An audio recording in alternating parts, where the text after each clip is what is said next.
গোপালগঞ্জের টুঙ্গিপাড়া শেখ মুজিবুর রহমানের জন্ম ও সমাধিস্থল, পরিচিত আওয়ামী লীগের অজেয় দুর্গ হিসেবে। টুঙ্গিপাড়া আর কোটালীপাড়া নিয়ে গোপালগঞ্জ ৩ আসন। ১৯৯১ এর ১৫ ফেব্রুয়ারির যে নির্বাচন বর্জন করেছিল আওয়ামী লীগ, সেটি বাদে বাকি ৭ বারই এখানে সংসদ সদস্য হয়েছেন শেখ হাসিনা।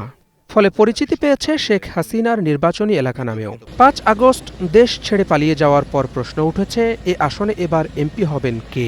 আওয়ামী লীগের অজেয় দুর্গে কি এবার আসবে নতুন কোনো সেনাপতি? ক্ষমতার পট পরিবর্তনের পর আসনটিতে সক্রিয় বিএনপি। মনোনয়ন প্রত্যাশী স্বেচ্ছাসেবক দলের কেন্দ্রীয় সভাপতি এস.এম. জিলানী কর্মী সমর্থকদের নিয়ে চালাচ্ছেন প্রচারণা। আমরা নির্বাচনের জন্য কাজ করছি এবং সর্বাত্মক প্রস্তুতি নিচ্ছি আগামী ২৬ সালে ফেব্রুয়ারি মাসে নির্বাচনে প্রতিদ্বন্দ্বিতা করার জন্য। আমি আশা করছি দল আমাকে এখানে মনোনয়ন দিবেন অতীতের মতো। প্রার্থী হতে চান বিএনপির আরেক নেতা অ্যাডভোকেট হাবিবুর রহমান হাবিব, তবে দল থেকে নয়, প্রচারণা চালাচ্ছেন স্বতন্ত্র হিসেবে।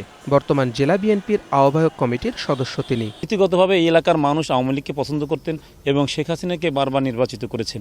আমি আগামী জাতীয় সংসদ নির্বাচনে গোপালগঞ্জ ৩ টুঙ্গিপাড়া কোটালীপাড়া আসনে স্বতন্ত্র প্রার্থী হিসেবে এই এলাকার মানুষের পাশে থেকে এই এলাকার মাটি ও মানুষের উন্নয়নের লক্ষ্যে এলাকার মানুষের পাশে থেকে কাজ করতে চাই।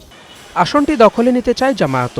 জেলা আমির অধ্যাপক রেজাউল করিমকে এরই মধ্যে প্রার্থী করেছে দলটি। এছাড়াও মাঠে আছেন গণ অধিকার পরিষদের উপজেলা সভাপতি রহিসুল ইসলাম। আমরা ডোর টু ডোর মানুষের কাছে গিয়েছি, প্রত্যেকটা হাট বাজার গ্রামগঞ্জে আমরা ঢুকেছি, মানুষের সাথে কথা বলেছি। তারা প্রাণ খুলে কথা বলেছে যে আমরা যে পট পরিবর্তন হয়েছে এই পট পরিবর্তনের আলোকে যারা দেশকে একটি সুন্দর দেশে পরিণত করবে এমন দলের সাথে আমরা থাকব। ২৪শে গণঅভ্যুত্থানের পরে স্বাধীনভাবে সবাই যার যার দলীয় প্রতীক নিয়ে প্রচারণা করতে পারতেছে, কোনো প্রকার বাধা বিঘ্ন নেই। মানুষের ভিতরে একটা শান্তি বিদ্যমান দেখতেছি, যে প্রকাশ পাচ্ছে যে আমার ভোট আমি যাকে দেব, যাকে খুশি তাকে দেব, যোগ্য প্রার্থী বেছে নেব। ভোট নিয়ে ভাবছেন ভোটাররাও। তারা চান প্রশ্নবিহীন নির্বাচন। আমরা সাধারণ মানুষ হিসেবে আমরা সৎ নিরপেক্ষ যুব সমাজের ভিতরে একজন প্রতিনিধি চাই, যে মানুষের পাশে থেকে কাজ করে। বিগত কিছু নির্বাচন নিয়ে প্রশ্ন আছে, যাতে এই নির্বাচনটা প্রশ্নবিদ্ধ না হয়, এই জন্য মনে করি সবাই নিয়ে নির্বাচনটা করা উচিত।